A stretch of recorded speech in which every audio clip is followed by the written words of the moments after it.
Fala galera, prazer enorme estar aqui. Meu nome é Lucas Fati, é o nosso primeiro episódio do podcast do Pediu Sala. E hoje eu estou aqui com meu amigo Leonardo. Dá uma palavrinha aí, Léo. Bom dia, boa tarde, boa noite, né? Quem está ouvindo a gente aí. Meu nome é Leonardo, estamos aqui no nosso primeiro podcast do Pediu Sala, aqui no Beco do Café do Shopping Downtown, no Rio de Janeiro. E vamos fazer aqui a entrevista com o Dr. Patrick Guimarães, cirurgião geral, que vai contar um pouco da experiência dele aí nessa trajetória de residência, pós-residência, mercado de trabalho. Vai ser um bate-papo bem legal. Tudo que nós acadêmicos gostamos de saber, né? Exatamente. Então, Patrick, seja muito bem-vindo. É um prazer enorme ter você aqui com a gente. Prazer todo meu. Fala um pouquinho aí, quem que é o Patrick? Quem que é o nosso convidado? Antes de mais nada, eu só queria saber o seguinte, como é que é o nome do podcast? Pediu Sala. Pediu Sala? Pô, eu não sabia. Parabéns, galera. Sensacional. Antes de mais nada, pessoal, agradecer a vocês pelo convite de estar aqui e também parabenizar, na verdade, a ideia de vocês. Muito bacana, uma honra estar aqui no primeiro podcast de vocês. Espero que vocês tenham muito sucesso ainda, só o começo, eu tenho certeza, da carreira de vocês. Conheço poucos, na verdade, conheço pouco vocês, assim, não conheço mais esse garoto aqui, Léo, que é um moleque que eu sou apaixonado de verdade, é um garoto sensacional, gosto demais de você, brother. Tu tem um futuro brilhante na medicina, eu tenho certeza disso, na cirurgia, então continua sempre nesse caminho com esse coração bom seu, que tu é um moleque muito bom, cara. Vai ser um excelente médico também, tenho certeza. E quem é o Patrick? Vocês começaram com a pergunta até um pouco mais profunda aqui, né? Cara, eu, na verdade, comecei a fazer um pouquinho lá do início mesmo, né? Conversando com vocês bem fundo mesmo. Eu, desde molequinho, eu não tinha muita noção do que eu iria fazer. Eu fujo um pouco desse contexto da galera que quer fazer cirurgia, quer fazer medicina. Desde pequeno já tem aquela vocação de ser apaixonado por medicina. Eu não era, na verdade, apaixonado por medicina. Eu sou da cidade de Paraíba do Sul, Três Rios, né, o interior aqui do Rio de Janeiro, do estado do Rio de Janeiro. E eu, desde molequinho, eu nunca fui um aluno muito estudioso, né? Eu lembro que no colégio tinha aquela divisão entre os alunos, tinha todo ano prova, né? Dividia os alunos pelo simulado, quem tirava a melhor nota ficava no primeiro colocado e quem tirava a pior nota ficava em último colocado. Eu lembro do primeiro ano que, eu cheguei a tirar a prova, fiz a prova, né? Dividi em turma A, B e C. Eu cheguei a ser o último colocado da C. E eu não era um garoto muito afinco, mas quando eu ia mal, eu via que eu precisava correr atrás, então eu ia e estudava. Isso provando que a medicina é para todo mundo, não só para aquele nerd do colégio e tudo mais. Com certeza, irmão. E aí eu cheguei no meu terceiro ano, eu sabia que se eu realmente não acordasse nessa hora, eu não ia conseguir fazer um caminho, né? Não ia conseguir ter uma profissão. Eu pensava muito em fazer engenharia, pensava em fazer odonto, eu não tinha muita ideia quanto a isso. E aí eu costumo brincar que nessa época, mesmo muito novo ainda, né, com 17 anos, que é a época muito jovem que a gente tem que decidir o que vai fazer, eu decidi que eu ia fazer medicina, né? Eu costumo brincar que foi a segunda melhor decisão da minha vida. Eu acabei optando por fazer medicina, eu cheguei a passar por alguns outros lugares, e eu segui esse caminho e entrei na faculdade. Eu ingressei em Volta Redonda, morei 6 anos lá na cidade do Aço, Volta Redonda aqui no estado do Rio também. Fiz medicina por lá, e assim como na faculdade, eu fui um pouco do reflexo do que eu fui na época do colégio, onde eu não era um bom aluno no início, eu também não tinha grandes notas, eu não era realmente um aluno dedicado. Não sei nem se algum professor meu vai estar vendo isso aí, desculpa já de antemão. Mas eu, no último ano da medicina, da faculdade, né, eu falei com vocês que eu escolhi a segunda melhor decisão da minha vida, que foi fazer medicina, porque eu acabei decidindo a minha primeira melhor decisão da minha vida, que foi no último ano, que foi quando eu escolhi fazer cirurgia geral. Eu optei muito por outras áreas, né? Eu pensava em fazer ortopedia, pensei em fazer medicina da família, pensei em fazer clínica médica também. Eu oscilei bastante um pouco até decidir que faria cirurgia geral, mas aí eu tomei essa que foi a melhor decisão da minha vida, que foi quando eu dei os meus primeiros passos, né? Eu passei na minha prova de residência, eu estudei muito, porque assim como eu fui reflexo da época do colégio, na faculdade eu não fui um aluno exemplar, então eu tive que correr muito atrás nessa reta final. Eu realmente vi que eu tinha uma bagagem muito aquém do que eu precisava para ser como médico. Então eu tive que correr bem atrás disso, fiz cursos preparatórios, me dediquei bastante e consegui ser aprovado na residência, né, de cirurgia geral. E eu lembro que, assim que eu passei aqui para o Rio de Janeiro, né, em alguns lugares, eu passei na prova da João Goulart, e eu acabei fazendo residência de cirurgia geral num hospital que eu não conhecia, não tinha conhecimento. Eu sempre fui apaixonado pela Barra da Tijuca, aqui do Rio de Janeiro, que é um bairro assim, muito bom. Desde pequeno eu já ouvia falar da Barra da Tijuca, eu gostava de vir visitar. E aí eu passei por uma residência num lugar que eu não tinha nem dimensão do que era o Lourenço Jorge, que é um hospital aqui da Barra da Tijuca, que é um hospital que aqui a Barra da Tijuca, quem conhece, né, sabe que é um lugar que é muito amplo, né, então tem muito carro, tem muito acidente automobilístico. Isso é claro que é muito ruim, no caso, digo geograficamente, né, isso é muito ruim para a população, mas para quem faz cirurgia geral isso é maravilhoso, né, que você acaba tendo um volume muito grande de trauma, você acaba pegando uma mão muito grande, faz muito procedimento, né, então foi um crescimento muito bacana esses 2 anos onde eu fiz residência de cirurgia geral aqui no Rio, e eu terminei ela, foi no início desse ano de 2021, foi quando eu completei, em março de 2021, terminei minha residência de cirurgia geral, e eu acabei optando por fazer a residência de cirurgia oncológica. Eu acabei, ano passado, não estudando tanto, não dedicando tanto, tirando mais esse ano para poder realmente trabalhar e ganhar um pouco de mão. Eu achei que eu formei um pouco novo, né? Eu formei residência de cirurgia geral, terminei com 26 anos. A gente tem um pouco de cobrança, né? A gente pode falar até um pouquinho sobre isso, mas como é que a nossa sociedade, hoje a galera que faz medicina tem essa cobrança de terminar a faculdade e você tem que entrar na residência logo, você tem que fazer logo o seu tempo. Você vê outros colegas, né? Você toma como exemplo a vida de outras pessoas e você acaba incorporando um pouco isso e se cobra muito, né? Então eu decidi esse ano trabalhar um pouquinho, ganhar minha bagagem, e eu estou estudando para poder fazer minhas provas. A gente está em dezembro agora, eu estou dedicando para poder passar na minha prova de cirurgia oncológica, e aí vamos ver até onde a gente vai nesse caminho aqui. E assim, para quem não sabe, né, para quem não conhece o Rio de Janeiro, né, como você falou, o Lourenço Jorge é um dos hospitais de referência, né, de centro de trauma, etc. É um serviço que escoa muito, que atende muito a população. Eu acho que falando disso, a gente podia falar um pouquinho do serviço, né, Léo? Como é que era a residência, como é que era a equipe de maneira geral, o que você tem para falar do serviço, Patrick? Então, o Lourenço, cara, é um serviço que realmente ele é muito amplo, porque ele lida muito com trauma e é o grosso aqui do Rio de Janeiro. Infelizmente, o Rio de Janeiro tem uma situação assim que a gente generaliza um pouco, mas eu vivenciei muito isso na residência, não só de trauma, também de acidente de carro, mas a gente tem muito baleado, muito assalto, né? E a gente vivencia isso diariamente, a gente sabe disso. Perto do Rio de Janeiro tem até uma comunidade, na verdade, que é muito famosa, tem até filme com o nome dela, que é a Cidade de Deus, e ela drena muito paciente para o Lourenço Jorge, porque ela tem muito conflito entre facções, etc. Então, a gente pega realmente muito caso de facada, de baleado, né? PAF, PAB. Então, o serviço é mais voltado para o trauma, justamente até por isso, né? O Lourenço Jorge ele tem 2 chefes, que são o Bruno Vaz e o Rodrigo Vaz, que foram meus chefes no serviço. Tenho uma gratidão enorme pelos dois, assim, são sensacionais. Aqui do Rio de Janeiro, quem conhece trauma, quem é da cirurgia geral e gosta de trauma, é impossível não conhecer os dois. Os dois são excelente padrão, são 2 caras fenomenais nesse aspecto e formam a gente, que somos os residentes, que entram lá para poder se tornarem grandes profissionais e conseguirem trabalhar também em centro de trauma, né? Pegar qualquer emergência aqui do Rio de Janeiro, que a gente tem muitos hospitais aqui no Rio de Janeiro, poder trabalhar e dar de frente e saber o que está fazendo, né? E ter condição de conduzir esses casos. O Lourenço eu peguei essa transição, na verdade, né, de 2 para 3 anos, a gente já está vivenciando um pouco essa grande mudança. Eu acabei optando por fazer 2 anos. Eu, na época, não tinha certeza que eu iria fazer cirurgia oncológica. Eu ainda não sabia muito bem o que eu iria fazer. E essa mudança de 3 para 2 anos, quando eu fiz, eu peguei o primeiro ano, que foi 3 a 2 anos, né, que era a área básica cirúrgica ou cirurgia geral. Eu optei por fazer a área básica cirúrgica, então eu fiz 2 anos no Lourenço Jorge. O pessoal que escolheu por 3 anos, né, que faz a cirurgia geral, e a partir de agora é todo mundo 3 anos, né, tem essa grande diferenciação, eles estão passando no 3º ano aqui agora, conhecendo outros serviços, né, que é até uma carência até do serviço Lourenço Jorge, primeiro porque a gente pegou uma pandemia que mobilizou uma situação geral, né? A gente teve uma dificuldade grosseira no âmbito nacional mesmo, né? Por conta dessa situação da doença. Quem é da cirurgia sentiu muito, porque suspendeu eletiva, né? E etc. Foi uma mudança grosseira, assim, para todas as áreas, né?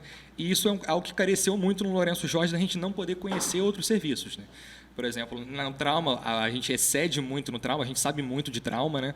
A gente é incentivado a participar de congressos, a participar de eventos, a falar muito sobre trauma. E ao mesmo passo que quando a gente fala de outras áreas, que seria cirurgia plástica, cirurgia pediátrica, cirurgia oncológica mesmo que seja, a gente não rotaciona tanto. Eu terminei minha residência em cirurgia geral, terminei meus 2 anos sem saber o que era um duplo J, sem saber passar um duplo J, porque eu nunca tinha visto, né? Que é uma situação que a gente vê muito na uro, mas a gente não tem tanto no trauma, então é algo que carece um pouco. No serviço, falando um pouco sobre R1 e R2, entraram no meu ano 6 residentes de R1, 6 residentes que eram R2, na verdade, né? Desses R1s que entraram comigo, acabou que um desistiu. A gente vê isso ainda, né, na residência de cirurgia geral, tem gente que desiste ainda, né, é uma cirurgia que é muito pesada, traz um pouco a bagagem antiga de ter essa situação de que é um serviço que acaba cobrando muito, a gente expõe o residente a um estresse a um nível altíssimo e muita gente acaba, às vezes, sentindo a pressão desnecessariamente, eu acho desnecessário, porque eu acho que você força muito o profissional ali de muitas coisas, às vezes, não são nem necessárias, não é nem bagagem para a sua carreira, não é nem bagagem para o seu futuro. E isso gera um pouco um estresse desnecessário, né, nos nossos colegas, né, na nossa equipe. Então, a gente perdeu um residente, ficamos em 5, tivemos um grosseiro ano, tivemos um ano que teve muito volume cirúrgico, muita cobrança.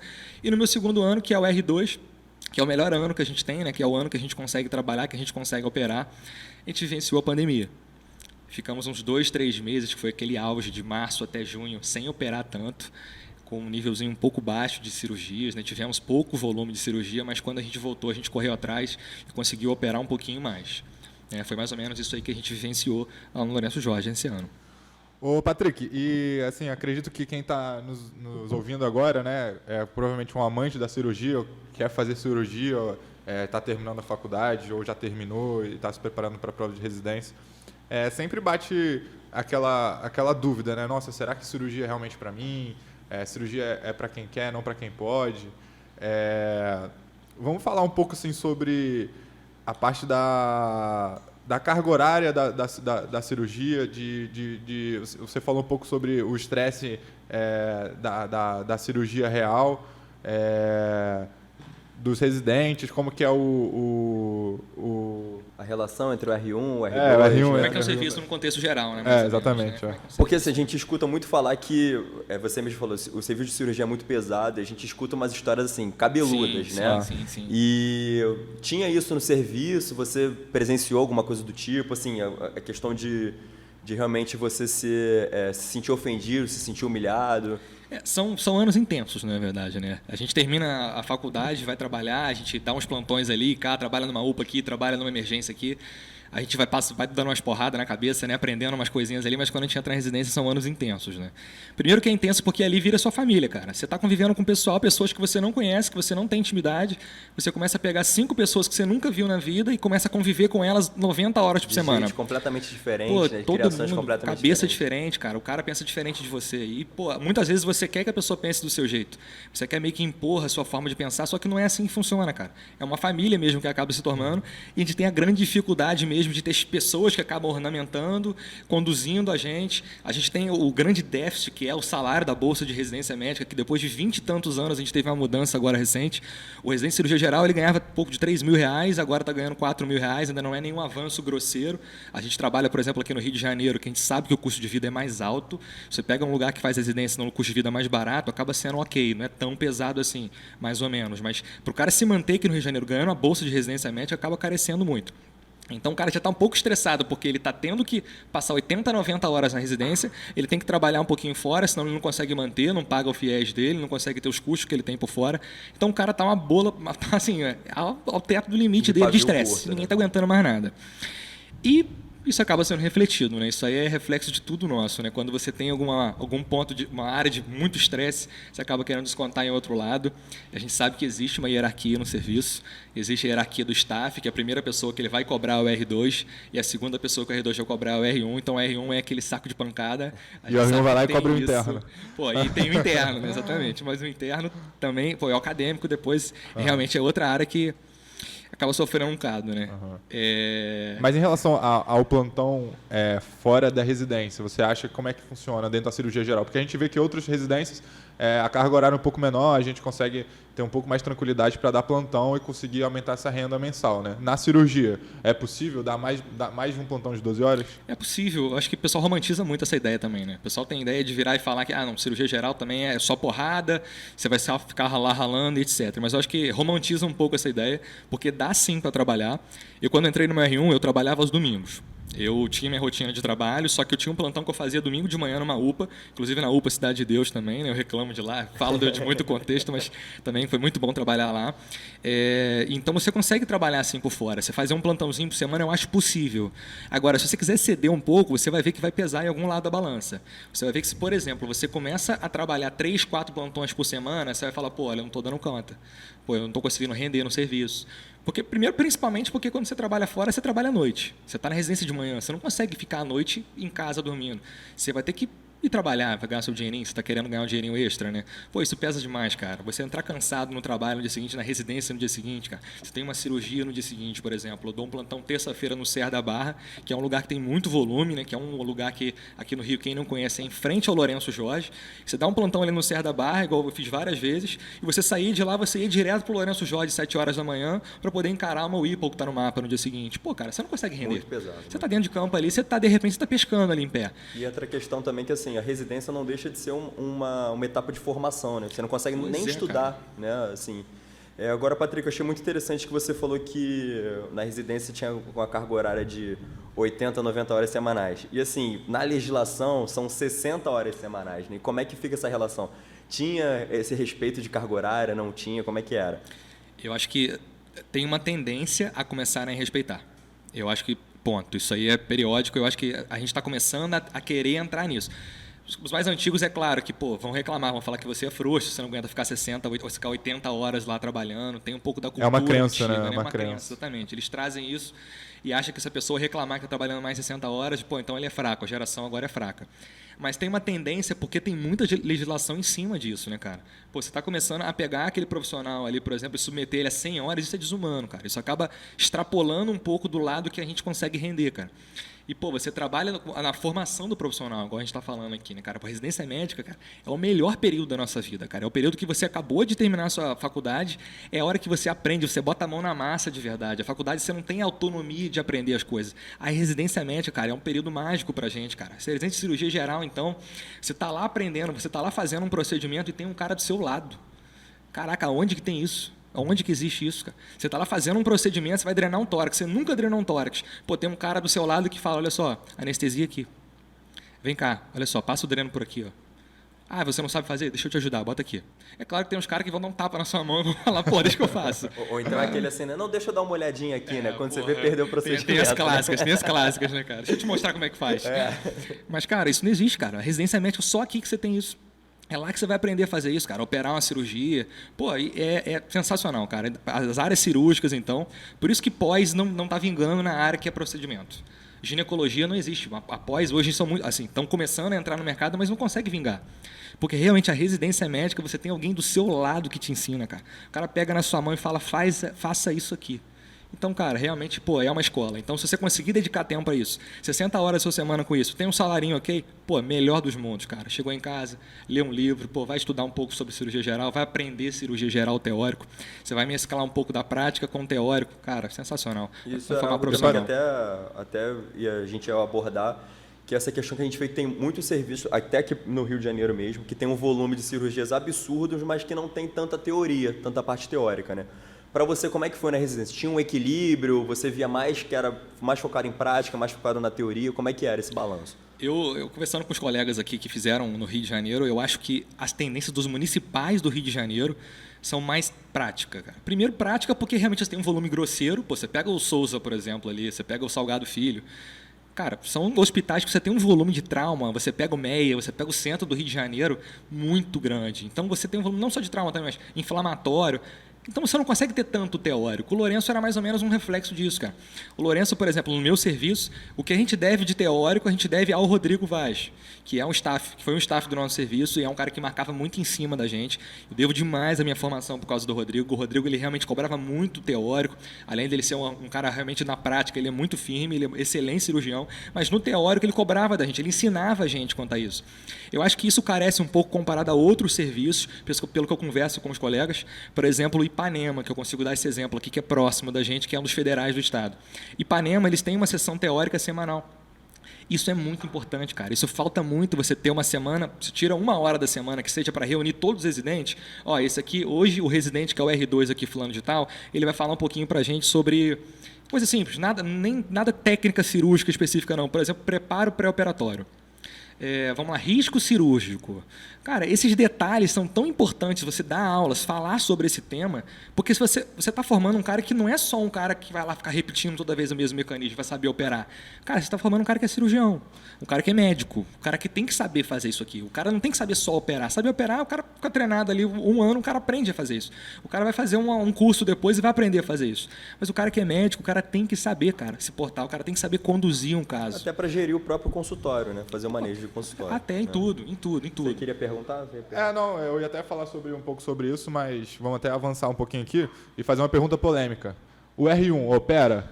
E antes de você fazer essa resposta, como você lidou com essa ansiedade de entrar na residência, achando que no seu primeiro ano você já ia sair operando tudo e chegou lá, você estava só segurando doyan, ou então só operava no plantão, ou só fechando pele, né? Ou só fechando pele, ou R2 rouba cirurgia. Como é que é essa questão do volume cirúrgico do R1? Cara, é engraçado, porque quando eu era R1, eu lembro que eu tinha um staff meu que eu adoro, que é o Fernandinho, que até alguns colegas até conhecem também. E aí eu lembro que, cara, eu entrei na residência, eu tinha isso na minha cabeça, não sei de onde eu tirei isso, cara. Eu achei que eu entrei na residência, eu sou cirurgião. Eu entrei na residência em março. Mas muita gente tem esse pensamento, por isso eu acho até legal falar sobre isso. Pô, sensacional, cara, porque a gente acha... Eu lembro que quando eu entrei, eu entrei em março, era abril, e aí, por exemplo, eu ia ter uma cirurgia lá, a gente ia operar uma hérnia, e pediram Patrick, sonda aí, que eu era R1, né, claro, pô, tem que sondar o paciente, né. Aí, beleza, eu tô lá sondando o paciente, preparando, escovando o paciente direitinho, que não sei o que. Aí eu peguei a sonda na minha mão, o Fernandinho olhou pra mim e falou, cara, você sabe o que você tá fazendo? Aí eu falei assim, pô, sei, lógico, pô, tranquilo. Aí eu comecei a passar nele aqui, cara, fazendo um negócio tudo errado. Patrick, tira a mão. Cara, aí ele virou pra mim e falou isso que me marcou muito. Falou, cara, você entrou na residência agora, você não precisa saber isso tudo, cara. Você tá aqui pra poder aprender, que você não é cirurgião ainda, e é verdade, cara. Eu tinha isso comigo. Eu achava que quando eu entrei na residência, eu tenho que saber. Só que não é assim, você tá lá pra poder aprender. A minha namorada Clara, ela fala muito sobre isso, cara. Ela volta e meia ela comenta sobre isso. Fala, cara, ela tá fazendo R1 também, ela faz um Lourenço Jorge comigo. Ela no mesmo hospital que eu fiz, né? E ela vira e fala, pô, tô terminando meu primeiro ano, mas caraca, eu não sei operar um apendicite. Eu falei, cara, eu também não sabia. Eu terminei meu R1, eu também não sabia operar sozinho uma apendicite. A gente tem que entender que, cara, são etapas, a gente tem que respeitar o tempo das coisas, a gente não pode querer atropelar tudo. E é uma mania que a gente tem, eu tinha muito isso, de querer saber tudo também. Então, pô, vamos devagar, aprendendo as coisas, né? E demorou um tempinho para eu poder aprender essas coisas. E o que você tinha perguntado outra coisa também? Era... mas essa questão de... o R1 opera também, né? Exatamente. O R1 opera. Cara, meus R1s do serviço têm uma raiva... Eu descobri pela Clara até que eles têm uma raiva de mim que eu não imaginava. Assim, brincadeira, claro. Tenho um carinho muito grande por eles. Me dou muito bem com todos. Alguns, né? Todo mundo. Mas, cara, eu era fominha de cirurgia pra caramba, cara. Eu era fominha de cirurgia. Por que eu era fominha assim de cirurgia, cara? Porque eu peguei essa consciência. Primeiro que eu peguei uma pandemia no R2, né? Então, realmente, meu volume cirúrgico era muito menor, né? Eu já fui um pouco lesado por conta disso. Mas eu tinha consciência, cara, que lá é a minha época de aprender, cara. Quando eu botei isso aqui na minha cabeça, que lá eu tô para poder aprender, é o meu momento, cara, é o meu momento.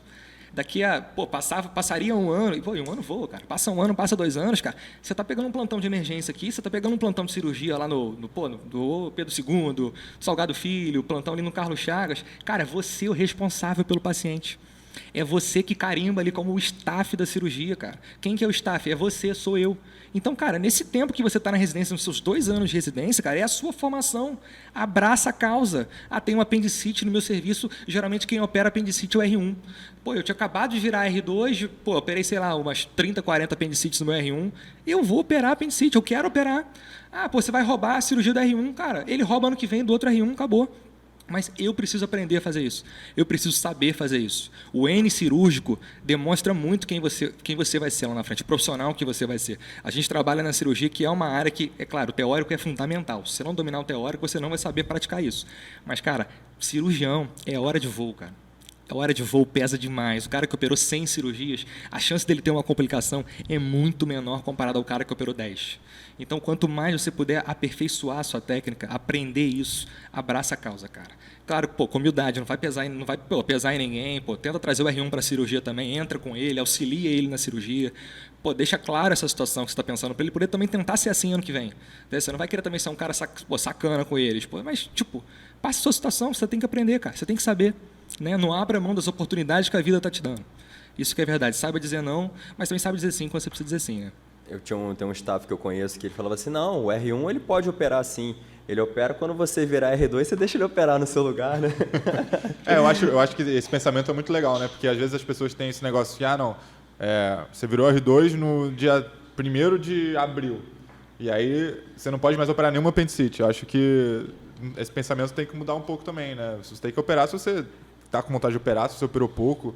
Assim, eu não sei se realmente é assim, mas assim, a cirurgia do R2 é ele que escolhe, né? Por exemplo, se chegou uma apendicite, é eu que vou escolher se eu quero entrar ou se eu vou deixar o R1 entrar. Sim. Não é a obrigação do R1, né? E até porque também varia de serviço, né? Essa premissa de que a apendicite é do R1 é no meu serviço, Lourenço Jorge. Mas tem serviço, por exemplo, que o R1 opera hérnia, tem serviço, por exemplo, que o R1 não opera nada, o R1 não bota a mão em nada, tem serviço que o R1 só faz tráqueo. Então varia um pouco, né? Mas só dando um exemplo, citando esse exemplo, né? E você falou de transição de R1 a R2 também, eu queria comentar aqui como é que tem essa transição também, que quando você termina o R1, a gente brinca da noite da sabedoria, né? Que é quando você vai dormir, os R2 do serviço estão saindo, né? Que são os caras que estavam operando ano passado, e aí vai ser você que vai conduzir o mapa, né, cara? Pô, como é que é curioso isso também, né, cara? Essa transição. Porque de uma hora para outra, do nada, você vira o cara que é o chefe das residências ali, né? Tipo, o superior dos residentes. Pô, tu que tá conduzindo o mapa é seu, a responsabilidade é toda sua, né? O R2, ele, no meu serviço, assim, falando, até voltando um pouquinho sobre como é que é o meu serviço, mas o R2, ele é responsável realmente pela cirurgia, é ele que opera. O grosso quem faz é o R1, que é a visita, que é o chato, entre aspas, a gente gosta de operar, o burocrático. É você ver o paciente pós-operatório, você dar alta para o paciente, fazer o papel, recrutar o paciente. A gente tem um ambulatório, quem vai no ambulatório é o R1. Aí o R1 vai lá, vê o paciente, examina o paciente, pede os exames pré-operatórios, pede o raio-x, o eletro, pede o exame de sangue, faz o risco cirúrgico, passa para o cardiologista, volta para ele, faz a fichinha de internação, coloca a fichinha de internação lá dentro do nosso STAR, liga para o paciente, olha só, vem aqui amanhã, chega aqui 4 horas da manhã, jejum que você vai operar. Chega na hora de operar, recebe o paciente, bota o paciente em sala, escova o paciente, sonda o paciente. R2, dá licença, liga aqui, ó. Patrick tá pronto.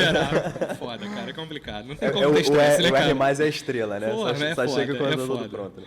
Mas isso faz parte, né? Eu acho que é uma etapa e não adianta você lutar contra o sistema porque é assim, né?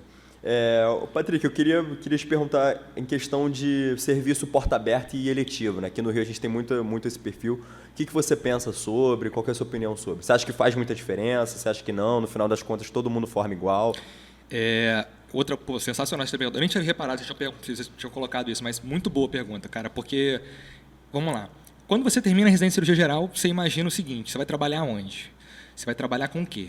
Cara, quem faz cirurgia geral, geralmente a pessoa que terminou a residência vai dar plantão em porta aberta. O cara geralmente vai dar plantão em porta aberta. Ele vai pegar um plantão de emergência em qualquer lugar. Nesse plantão de emergência, cara, se a sua residência de cirurgia geral, você não tiver feito nada de voltado para o trauma, nada voltado para o trauma, você não vai ter mão para poder receber esse paciente. Isso é horrível. Por que isso é horrível? Porque, cara, você não vai saber conduzir. O cara chegou para você na sua frente, um esfaqueado, o cara tomou uma facada no peito. Pô, a sua residência, você fez residência num lugar que não tem trauma. Você só opera eletiva. Pô, tu sabe fazer uma Whipple. Tu sabe fazer uma colectomia por vídeo. Tu sabe fazer uma esofagectomia. Só que chegou um cara com um tiro no peito, o que tu vai fazer? Tu não sabe conduzir o caso, cara. Tem que ter uma mescla, tem que ter um meio termo, cara. É um contrabalanceamento. Se, por exemplo, pô, você tem um mapa eletivo bacana, você consegue colocar, sei lá, umas 3, 4 cirurgias num dia legal. Pô, você tem um diazinho que é o mapa que tem aquele staff mais cascudo, então aquele cara mais caxias, você vai colocar um negócio mais pesado para ele. Pô, ele vamos colocar então o quê? Vamos fazer para ele uma cirurgia mais complexa, uma pílula digestiva. E aí tem aquele dia, por exemplo, que você está num plantão e o seu plantão é porta aberta e você recebe um paciente que é trauma. E você vai pegando mão, cara. Tem que ter uma mescla. Aqui no Rio de Janeiro, por exemplo, Lourenço Jorge, muito trauma, falei com vocês. Nosso eletivo, cara, é ruim. Nosso eletivo é ruim. O eletivo do Lourenço Jorge não é um eletivo bom. Pô, cara, o Rio de Janeiro tem uma realidade que, cara, é de dar dó, que a gente vive hoje. É de dar dó. Esse dia eu estava falando, eu tenho um Instagram também que eu falo um pouco sobre cirurgia geral. O Rio de Janeiro, cara, a gente opera mais vesícula aberta nos lugares municipais do que vesícula por vídeo, cara. Isso não existe, a gente está no século XXI, cara, 2021. Não existe, esse ano a gente está operando mais vesícula aberta nos municipais do que por vídeo, cara. Cara, isso aqui não tem cabimento. E é surreal até por conta assim, de custos, de tempo de internação, até para o próprio Estado, né? Você aumenta o tempo de internação, aumenta a chance de complicação. Péssimo, cara. Benefício da vídeo. Pô, a gente já tem isso, tem mais de 20 anos, cara. 1985 foi a primeira vesícula por vídeo, cara. Desde lá para cá a gente evoluiu mais de 30 anos aí, 40 anos. Cara, olha que bizarro, a gente ainda não opera vesícula por vídeo no município do Rio de Janeiro. Isso nos hospitais municipais, né? É o passo que você pensa nos federais, você pega o Federal de Ipanema, pô, o cara não sabe operar uma vesícula aberta. Se ele, não é que ele não sabe, no caso, né? Ele opera muito pouco, ele tem poucas oportunidades de operar uma vesícula aberta, ele só opera por vídeo. Então o cara pega uma mão do que é o melhor, do que é o mais acessível, né? No caso, para a realidade dele, e ele sabe fazer. Só que, por exemplo, ele terminou a residência lá em Ipanema, ele vai dar um plantão lá no Salgado Filho. Ele vai dar um plantão, por exemplo, lá no Pedro II, onde não tem nem vídeo, lá em Santa Cruz. Né? Santa Cruz está chegando na internet agora ainda. Você processado aqui. Trabalho lá segunda e sexta, sou apaixonado por Santa Cruz. Cara, é muito arcaico. A gente carece muita coisa. A medicina no Rio de Janeiro é muito jogada de lado nesse quesito, cara. Isso aí realmente é algo que, entristece. Então é um balanço de cirurgia, de trauma e eletiva que pesquisa no seu serviço antes. Passei para lá, tive pontuação, vai e pergunta, né? Procura saber como é que é, fala com o residente lá, você opera muito eletivo, opera muito trauma, corre atrás disso, para poder, porque é importante ter um balanço quanto a isso. Isso é outro ponto que eu ia te perguntar, você acha que vale a pena quem vai entrar no R1, até mesmo o R+, conversar com os residentes que já estão matriculados, né? Seus futuros R2, né, R+? Cara, não acho que vale a pena, eu acho que é fundamental, cara, é fundamental, e não só conversar, vai um dia lá. Porque tem muita gente que fala assim, não, eu acho que o cara vai achar que eu sou isso, que eu sou aquilo, e acaba não procurando saber, né? Não existe, cara. Vai lá. Quando eu era R2, no caso, eu era R1, virei R2, então eu recebia a galera que tinha passado e queria conhecer. Eu tinha o maior prazer de receber a galera querendo conhecer, cara. Tem, inclusive, até uma menina, que é Giovana, que é minha R1, inclusive ela decidiu ir para lá, até porque a gente acolheu bem ela no dia, porque ela estava pensando em ir no Miguel ou pro Lourenço, e ela acabou gostando demais lá. Porque, cara, faz muita falta você conhecer o serviço antes, você ver se, será que eu vou gostar disso aqui? Como é que é a realidade? Como é que é a rotina? Tem que pensar, cara, essa escolha é tão importante porque isso vai fundamentar não só os seus 2 próximos anos da sua vida, mas a sua vida inteira, cara. Tu fez residência num lugar que não te agrega, que você não consegue aprender as coisas, cara, você está jogando fora 2 anos da sua vida, mas mais do que isso, né? É uma carreira sua. Né, um local que vai fazer diferença para o resto da sua vida. Né? Então, tem que ter esse cuidado de antes, procurar saber como é que é o serviço, escolher com cuidado. Acho que é muito importante isso, sim. A gente está falando muito do começo, não fala um pouquinho de final, né, Léo?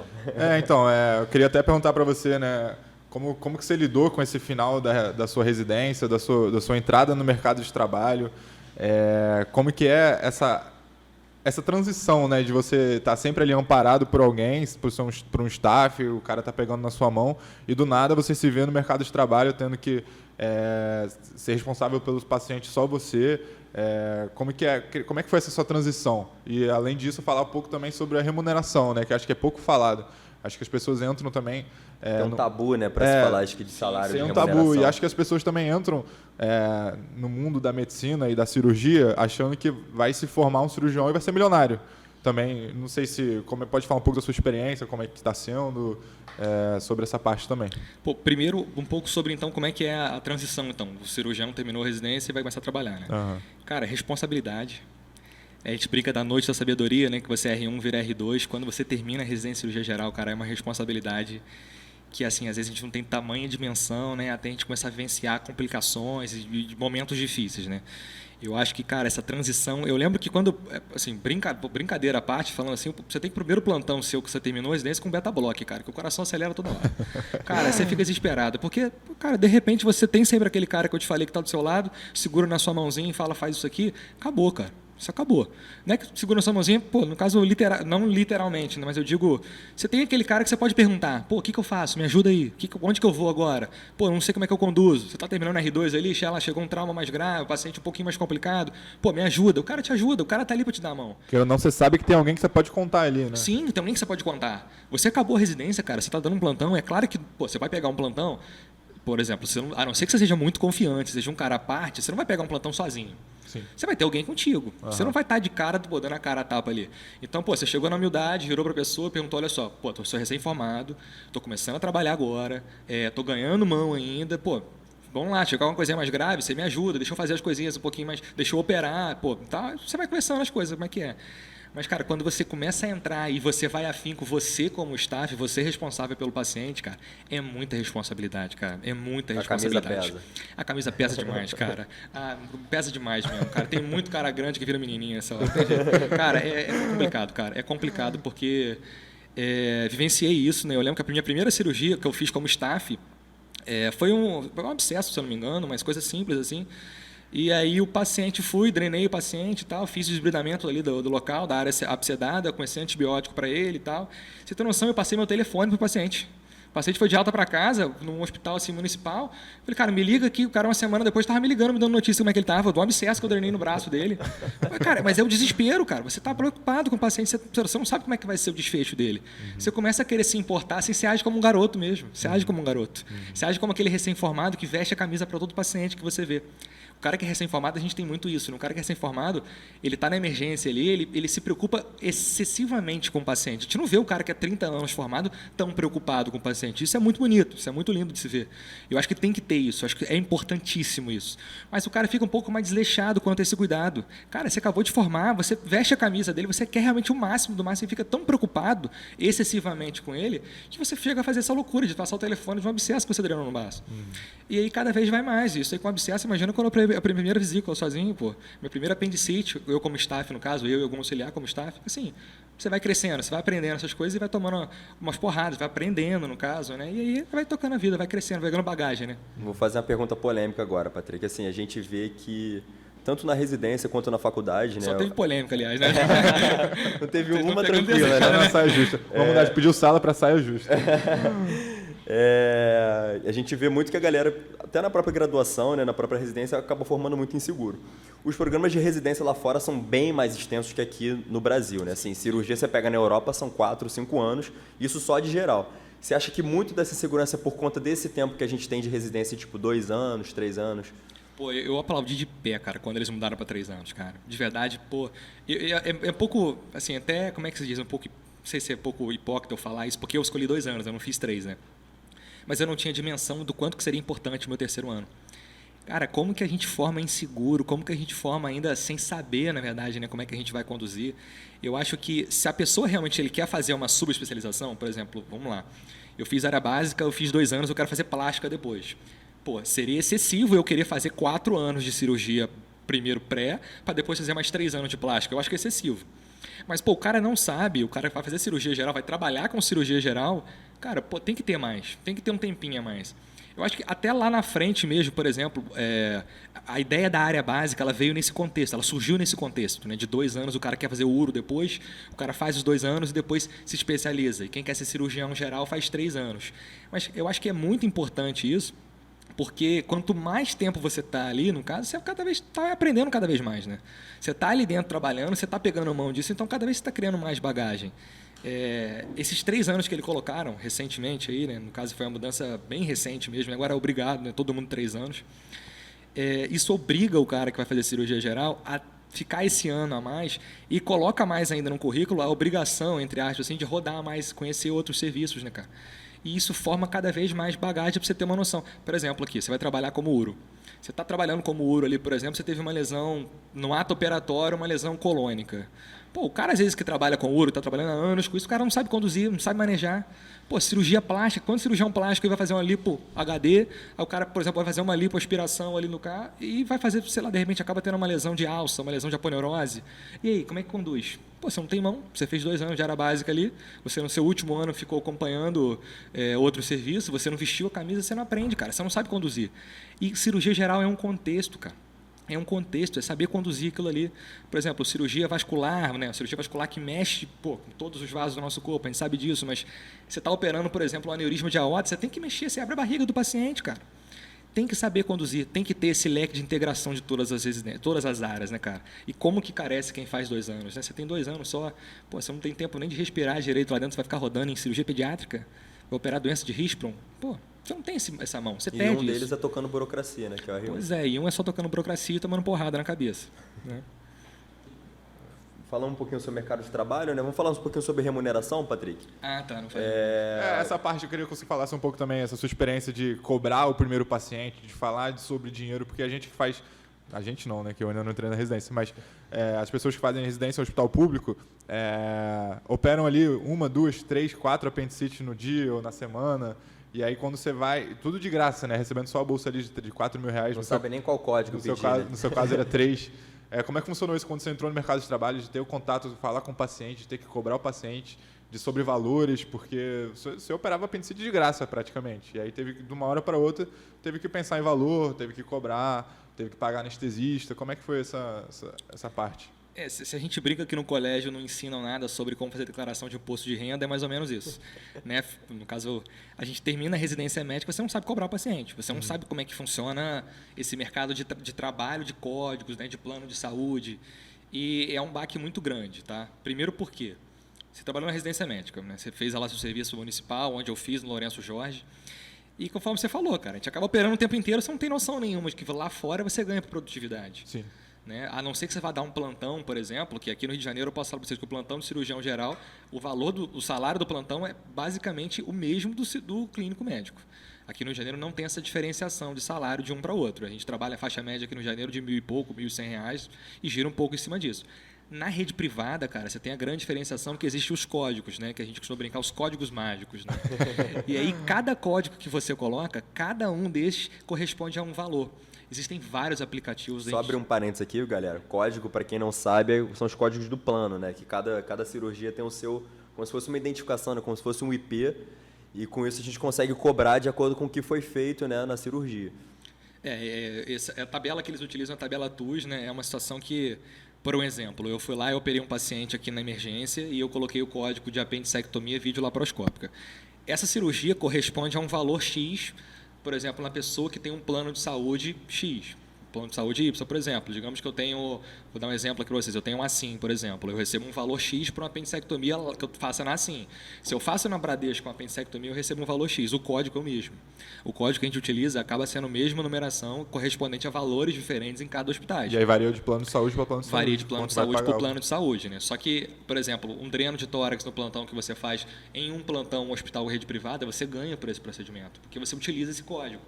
Né? Então você começa aprendendo a manejar, trabalhar com isso também. Né? E é um pouco diferente porque, cara, cobrar paciente assim, eu digo, no plano é até fácil, né? Mas quando você vai trabalhar uma cirurgia particular, cara, eu lembro que quando eu terminei a residência, né, eu estava começando a trabalhar num hospital privado, e eu tremi na base quando o paciente chegava para mim e falava, olha só, não tenho plano não, eu vou ter que fazer particular a cirurgia. Cara, que dificuldade de virar para o paciente e falar o valor do meu procedimento, cara. Porque eu fazia de graça isso, cara, no mês passado. Eu queria muito operar, eu sou fominha de cirurgia, cara. Era só pedir um parecer, você estava lá só operando. Só um parecer que eu vou lá e o cara vem e fala, pô, quero fazer, quanto que é o seu valor, doutor? Caraca, mano. Assim, deu uma tela azul. Pô, peraí, né? Calma aí, vamos lá. Então, aí eu liguei para um colega meu, eu lembro que o paciente chegou querendo operar a vesícula, né? Aí eu liguei para um colega, falei, cara, e aí, como é que funciona isso aí? Quanto é que cobra? Ele falou, pô, é isso aqui. Eu falei, não, você tá brincando, pô. Que isso? Eu vou fazer o que eu amo e ainda vou receber isso aqui para fazer isso aqui? Que isso, meu irmão? E aí é mais ou menos isso aí. Aí fui falar com o paciente, não consegui cobrar aquele valor, joguei lá embaixo. Eu falei, cara, para mim você tá louco, cara, você vai para cobrar isso dela, vai trabalhar de graça. Aí eu falei, não, tudo bem, então vamos trabalhar um pouquinho mais. E aí a gente vai aprendendo, vai crescendo aqui, né? Mas tudo é vivência, né? Vivência. Acho que a gente pode falar um pouquinho agora da tua sub, né, Patrick? Qual sub você está pretendendo fazer? Como é que tá essa preparação aí pro R+? Né? Entrei na cirurgia geral, não sabia qual sub eu faria. Entrei na cirurgia um pouco perdido quanto a isso, é comum, né, a gente entrar sem saber muito qual área que a gente vai seguir. No início, comecei a pensar um pouquinho em fazer plástica, pensei em fazer uro, pensei em fazer vascular, até que certo momento, eu não sei quando que surgiu a ideia em mim de começar a falar de cirurgia oncológica, cresceu uma paixão, assim, algo que eu não sei realmente explicar isso, como que eu vivo isso hoje, eu não me vejo fazendo qualquer uma das outras áreas, eu não me vejo seguindo qualquer outro caminho, parece que estava realmente escrito para eu poder seguir esse caminho, então eu comecei a estudar muito e aí eu decidi que eu iria fazer isso, né? Ano passado, eu faria a prova, no caso, no final do ano passado, né? Eu tive uma situação um pouco peculiar lá em casa, na minha família, que meu pai teve Covid, meu pai chegou a internar, era agosto, né? Foi internado no CTI, e isso daí mexeu bastante comigo, eu acho que eu vi de perto, né, o medo, na verdade, de perder alguém que você ama, assim, no tempo curto que a gente tem, e eu falei, pô, vou encarar mais uma residência agora. Cirurgia oncológica é uma área que, pô, dedica muito, você tem que dedicar muito tempo, né? O R1 é muito puxado, principalmente no INCA, né, que é aqui do Rio de Janeiro. Aí eu virei e falei, cara, eu vou dar uma afrouxada um pouco nos estudos, eu vou ficar um aninho trabalhando, e foi mais ou menos o que eu decidi fazer no ano passado. Acabei fazendo a prova também, não fui bem, no caso tive a nota que eu merecia, não ir bem, né? No caso não conseguia ser aprovado, e esse ano eu dediquei muito, desse ano eu falei, cara, esse ano não passa, esse ano eu vou dar realmente a vida para isso. E então eu comecei a estudar demais, fiz curso preparatório, vendo vídeo de cirurgia, fazendo questões, eu falei com vocês que eu fiz mais de 20 mil questões ano passado. assim, não tinha mais prova, não tinha mais questão no estado do Rio de Janeiro que eu não tinha feito, de tanto que eu dediquei para poder fazer essa prova esse ano. Fiz a prova agora recentemente, tirei uma nota que muito aquém do que eu imaginava, né? Eu fazia simulados, eu estava indo muito bem, mas a gente sabe que prova é assim que funciona, né? Então tem que ter um pouquinho de paciência e saber interpretar isso. Mas no caso, hoje eu interpreto que se não der para poder passar também, vou continuar estudando, quero fazer cirurgia oncológica, não abro mão de fazer isso. Tanto que vou fazer prova só para isso, né? Até coloquei algumas outras áreas, cirurgia do trauma, cirurgia videolaparoscópica, que são só 1 ano, justamente por conta disso. Eu sei que se eu engreno numa área hoje, por exemplo, de cirurgia de aparelho digestivo, que são 2 anos, eu ia desanimar de fazer oncológica depois. Então eu falei, vou fazer só essas áreas de 1 ano, mas nem sei se eu passar, nem sei se eu vou, porque realmente é o caminho que eu quero seguir. Gosto demais. Tive na minha família também 2 exemplos de pessoas que acabaram vindo a óbito por conta de situações oncológicas. E, como eu disse para vocês, não tem outro caminho hoje para mim senão isso. Eu acho que isso entra também muito no fato que a gente estava até falando um pouquinho mais cedo, né, da questão da pressão, né, da gente entrar direto na residência, né, no R+. E a gente fica tão focado no futuro, eu acho, que a gente não aproveita o presente, né? Então, por exemplo, de estar aqui, no seu caso, né, formado na residência, como cirurgião geral, podendo operar, tendo a oportunidade de operar, pegando mão realmente, né? E a gente acaba atrapalhando, né, encavalando as etapas. A gente podia falar um pouquinho da tua experiência pessoal, Patrick? Você tem alguma história que te marcou na residência, ou até mesmo depois dela, que você gostaria aqui de contar pra gente? Assim, como a gente está falando mais de residência, então, deixa eu pensar aqui alguma... Você que manda, alguma legal aqui de residente, assim, que possa marcar, cara. Pego de surpresa mesmo aqui agora. Eu acho que, cara, como paciente, assim, tem várias histórias, né? Tem muita história que, a gente vai trabalhando, né? A gente vai vivenciando muita coisa, tem muita história legal, tem muita até vocês vão comentar até depois, não vou nem antecipar, dar spoiler, um negócio de livro, né? Que eu ia falar um pouquinho sobre até o Márcio Maranhão também, que é um livro do Sob Pressão, que eu ia comentar com vocês, né? Que, no caso, vocês tinham comentado que ia perguntar sobre indicação de livro, porque justamente ele fala sobre muitos casos clínicos, né? Ele tem um livro que que até virou a série da Globo, né? Minissérie da Globo, que é o Sob Pressão. Fazendo parênteses, até tem um livro assinado por ele, então se ele estiver ouvindo aí... Ele vai ouvir, ele vai ouvir. E, o Márcio Maranhão é um cara sensacional. Eu não tive a oportunidade de dizer para ele isso, já o quanto que eu sou fã dele. Mas, cara, ele é um cara até acessível, né? Ele é tranquilo, muito acessível. E, cara, é incrível como é que a história do livro bate com muita coisa, cara, que eu também trabalhei, assim. Ele trabalhou no Balbino, que eu trabalho no Balbino também. Ele tem uma história muito bacana com o SAMU, eu trabalhei um tempo no SAMU, cara. Tem muita história legal no SAMU com paciente, assim, de em favela, de paciente em casa, de paciente às vezes que não tem condição de comprar medicação, assim, tem muita história bacana, muita coisa legal. A gente vê que quando a gente atende os pacientes mais humildes, eles são muito gratos, né? Às vezes a gente faz pouco, só de ter uma palavra um pouco mais confortável para ele, os pacientes já se sentem muito gratos, né? Porque a gente vê muito médico por aí que faz uma distinção aí entre paciente com dinheiro, sem dinheiro, e às vezes o paciente que é mais humilde, ele precisa só de uma palavra, né? Um conforto. De um acolhimento, né? Exatamente. A gente falou tanto de rede privada, assim, mas a maior verdade que tem mesmo, cara. Quando a gente... O público também tem muito isso, né, cara? É claro que você tem o seu trabalho, você tem o seu merecimento, né? Eu demorei para poder aprender isso porque, eu me aperfeiçoei muito. Eu fiz 6 anos de medicina, 2 anos de cirurgia, então você realmente tem que ter o seu reconhecimento do salário e tal, e isso é importante. Mas, cara, o impagável da medicina mesmo é quando aquele paciente entra depois no seu consultório, pós-cirurgia, com um sorriso no rosto e feliz, né, cara? Agradecendo que você cuidou dele, independente se você pagou ou não, se foi na rede privada, na rede pública, o mais importante, pelo menos o que mais me encanta, o que me faz mesmo querer fazer cirurgia oncológica é isso, cara. Esse retorno, o feedback do paciente, isso aí é impagável demais, cara. Eu falo de história, assim, também, lembrando algumas coisas que me marcaram muito, assim, inclusive até nesse contexto mesmo de privado e público, né? Eu lembro que quando eu fui trabalhar uma vez, cara, lá na UPA da Cidade de Deus, estava trabalhando lá na UPA, e aí eu tinha recebido um paciente, né? E aí eu passei para ele a medicaçãozinha, não lembro mais nem qual que era a causa clínica dele, qual que era a queixa clínica dele, mas eu passei a medicaçãozinha para ele e tal. Aí eu lembro que eu passei, se eu não me engano, era de pirona, algo simples assim, sabe? Algo que na farmácia popular é R$3, R$4, né? E aí ele virou para mim e...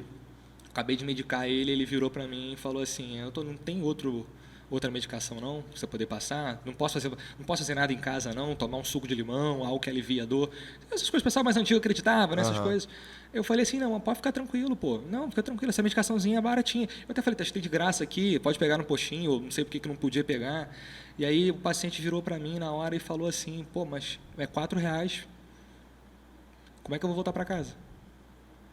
Cara, essas coisas assim... É uma coisa que a gente não... Soco no estômago, né? Pô, soco no estômago pesado. Eu lembro que é uma realidade muito diferente, né? Pô, eu falei com vocês quando a gente recém-formado que a gente veste a camisa. Eu estava trabalhando lá em Paraíba do Sul, na minha cidade. E eu acabei lá atendendo um paciente, né? Recebi um paciente lá que foi trago pela equipe do SAMU, a equipe dos bombeiros. Um acidente na estrada, um caminhoneiro que entrou lá no hospital e deixaram ele lá porque teve um acidente. Ok. O cara foi um acidente básico, foi nada demais não, foi tranquilo. Pô, fizeram uma suturinha nele lá, beleza, o cara podia ir para casa, estava liberado. E aí, de repente, esse cara estava ali e ele não conseguia voltar para o caminhão dele, porque o caminhão estava lá na estrada. Só que, cara, o cara não tinha condição, o cara não tinha um centavo no bolso, não tinha celular, o cara não conseguia voltar, ele ia ter que andar, sei lá, 40 quilômetros para chegar no carro. Aí eu virei para o cara lá, que era o plantonista, e falei, cara, eu tenho horário de descanso agora. Posso lá levar ele? O cara olhou para mim e falou assim, você tá maluco? Aí eu falei assim, por que isso, cara? Por quê? Crente que ele ia falar... Você fala achando que o cara ainda ia virar e falar orgulhoso, né? Caraca, você está preocupado com o paciente. Cara, tu for fazer isso para ele, cara, tu vai fazer isso para todo mundo. Você não tem condição de fazer isso para ele. Você vê como é que o cara que é mais cascudo pensando, e a minha forma de pensar, ele de moleque, recém-formado, falou, cara, não, quero ajudar ele, meu paciente. Às vezes ele não precisou de uma medicação mais grave, não precisou ser entubado, nada grave, mas, pô, eu quero ajudar ele, cara. E como é que a gente vê esse contraste, né, cara? Essa realidade que a gente vivencia realmente no privado, no público, é muito duro, cara. É muito duro, né, cara? É muita história, né? Muita história. Você falou sobre o livro, né? Sobre pressão. Por que você quis indicar ele aqui pra gente? Para nossa biblioteca aqui do Pediu Sala, inaugurando a biblioteca. Por que você acha que esse é um livro que te marcou? Cara, esse livro me marca muito, porque muita coisa da própria série mesmo, do livro, falando, a gente fantasia um pouco, né? A série fantasia um pouco as coisas, porque chama a atenção daquela pessoa que não é médico também. Mas, cara, é muito verdade aquilo, cara. Eu lembro de um episódio que eles colocaram na série que não tinha um dreno de tórax. E aí o protagonista da série, ele vai lá em frente ao hospital, o paciente estava com pneumotórax, precisava drenar, é claro, e não tinha um dreno de tórax. Cara, ele pega uma mangueira, ele corta uma mangueira no quintal do vizinho, dá para esterilização, bizarro. E aí o cara vai e faz e drena o tórax. É uma realidade que parece bizonha, muito bizonha. É claro que nesse contexto não dá, que leva um tempo para esterilizar e tal. Cara, mas é verdade. A série passa vários casos, cara, que a gente vivencia. Coisas absurdas que a gente vivencia, assim. E eu pegaria para listar aqui algumas, mas eu até nem lembro também agora. E a gente começar a falar, vem até, mas... Cara, é absurdo. Então, eu acho que traz muito esse contexto como médico. Então, eu passando para vocês esse contexto como médico, eu acho que é muito importante. Esse é um livro que realmente é muito bacana. Tem outros livros também assim que eu achava importante. Assim, eu gosto muito de... Sempre trabalhei com a medicina, né, no caso, né, tem tempo que eu sou apaixonado por isso, sou aficionado pela medicina, pela cirurgia geral. Tem um livro que é do Paulo Frutuoso, acho que ele é professor se não me engano, da Souza, ou foi professor, e ele tem um livro que fala muito sobre a face oculta da medicina. É um livro que eu gosto muito, traz um pouco da relação do espiritismo com a medicina, então também quem tem interesse na área, no caso, nem sem apologia à religião, é claro, mas é um livro que é muito bacana, cara, e traz um pouco da realidade do que eu acredito, né, que é um pouco dessa divisão dos dois mundos, a medicina, o quanto que a gente é assistido, né, cara, o quanto que tem gente que quer auxiliar a gente, às vezes a gente tem um insight, assim, a gente tem umas coisas que são inacreditáveis, cara. E o final de semana, alguns atrás, né, eu tava num plantão, e aí eu estava operando recebi um paciente que estava um pouquinho grave, né? Um paciente que chegou com uma colangite, o paciente acabou evoluindo para penta de Raynaud, um paciente grave, precisava ser operado. Dificuldade bizarra no Brasil que a gente tem de fazer uma CPRE, de desobstruir esse colédoco do paciente, né? Que é da área da medicina realmente entende isso. E eu não conseguia, eu precisava fazer alguma coisa de urgente para esse paciente, no caso. Eu precisava de algo de imediato.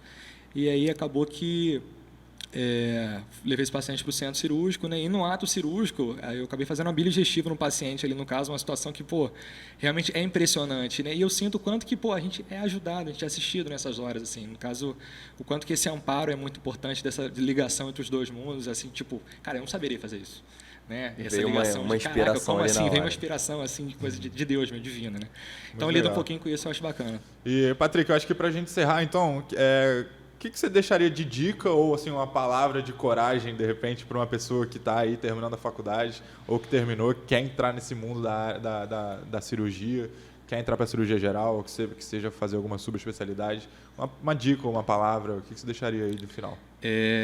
Não pode ser cuide do residente que ele é o amor da vida de alguém. Pô, né? era uma excelente frase, meu amigo. Cara, eu acho que é importante você ter perseverança, no caso você não desistir, é importante. Mas saiba o seu limite também, né, cara? Pô, começou a fazer cirurgia geral, não gostei, pô, não tá sendo bacana, pô, não gosto disso. Minha família quer que eu seja cirurgião, o sonho do meu pai é que eu seja cirurgião. Olha que bacana, coisa linda. Quero que meu pai sonha que tenha um cirurgião torácico na família, o Léo aqui. Cara, não tá legal? Sai, cara. Você não tá se sentindo confortável no seu serviço? Abandona, cara. Não tem por que você querer forçar algo que você não tá feliz. São 3 anos puxados? São 2 anos puxados? São. Mas, cara, de verdade, saiba o seu limite. Saiba até onde você consegue ir, saiba o máximo que você consegue fazer. Tá? Tenha um pouco esse discernimento, né, de ver até onde você pode alcançar. Eu demorei 3 meses para poder descobrir que eu queria fazer cirurgia geral, que eu realmente queria continuar na cirurgia geral. Eu comecei a residência sem certeza de que eu queria fazer cirurgia geral. E eu lá dentro me apaixonei e me encontrei. Mas eu tenho um exemplo do oposto também. Eu conheço gente que entrou na cirurgia geral e passado 2, 3 meses desistiu, foi fazer anestesia e está muito feliz hoje. Foi fazer clínica da família e está muito feliz hoje. Então, cara, tudo no seu tempo, não apresse nada, tenha humildade quando você entrar na residência, saiba dizer quando você não sabe fazer algo, sabe até onde o seu braço alcança. E é isso, cara. Pode ajudar o máximo de pacientes que você puder. E essa é a palavra final que eu posso deixar para vocês, pessoal. Eu acho que a gente não podia terminar de uma melhor forma, né? Com essa. Patrick, foi uma honra ter recebido você aqui no nosso primeiro podcast do Pediu Sala. Estreando, né? O podcast do Pediu Sala, o podcast cirúrgico. E muito obrigado mesmo pela sua participação, ter tirado aí um tempo para compartilhar as experiências que eu acho que são angústias nossas, assim, de recém-formados, de quem está terminando a faculdade. Poucas pessoas falam sobre isso, eu acho que foi muito legal ter falado abertamente aqui com a gente. Só tenho a agradecer, Patrick, já deu uma moral para a gente em outros eventos, em outras oportunidades. E saiba que o Pediu Sala está aberto para você, que você seja muito bem-vindo e conte com a gente aí por o que precisar. Pô, eu que agradeço o convite. Parabéns de novo pelo nome, sensacional, Pediu Sala. Eu não sabia que era esse o nome do podcast, fui pego de surpresa, sensacional, muito bom, nem sei de quem foi a ideia. Mas, pô, obrigado demais pelo convite, prazer muito grande estar com vocês. Eu estava falando aqui antes, né, a última vez que eu tive a oportunidade de falar presencialmente em palestra de liga, né, que a gente às vezes é convidado para poder falar, foi com vocês. Foi, e é muito bacana estar de novo aqui reencontrando, saibam que é um prazer enorme para mim também. Beleza? E é isso.